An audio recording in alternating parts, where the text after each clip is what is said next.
טוב, רבותיי, 2 דקות שמירת הלשון. החפץ חיים אומר על מעלת הזהיר מקבלת לשון הרע ורכילות. איזה מעלה גדולה זה כשהוא לא מקבל את הלשון הרע. ודע אחי, למי ששומר את עצמו מעניין קבלת הרע ורכילות, לא מקבל. לא מקבל. יישאר לו תורתו ומצוותיו בשלמותם. למה? כי הוא לא מדבר על אף אחד לשון הרע, ואז התורה שהוא למד לא עובר אליו. זה העונש. דאילאו אחי, עלול מאוד שיגרע ממנו כמה מאות ואלפים מצוות.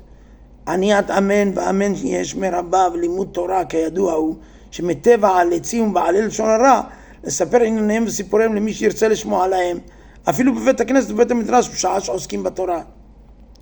ובתוך אמירת קדיש וחזרת השץ ושעת קריאת התורה.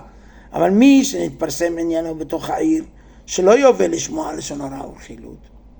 יש כאלה נדירים שלא רוצים לשמוע, הם בורחים מזה. ימנעו את עצמם לספר אפילו לאנשים אחרים, אם יראו עומד בתוכם. למה?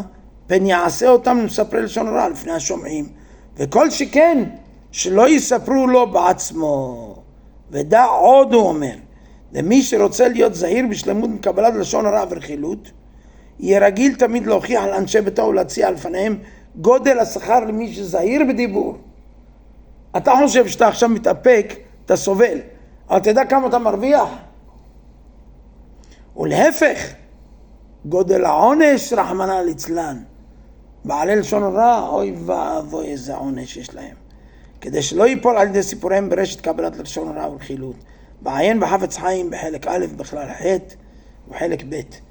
אז זהו, כמה צריך להיזהר מדיבורים של לשון הרע, וכמה צריך להיזהר אפילו לקבל אותם. מישהו מספר, אתה לא דיברת, מישהו סיפר, לא לשמוע. לא לקבל, זהו, עזוב אותי, לא רוצה לשמוע, הכל בסדר. חליני אג'ר. בדיוק. לילה טוב.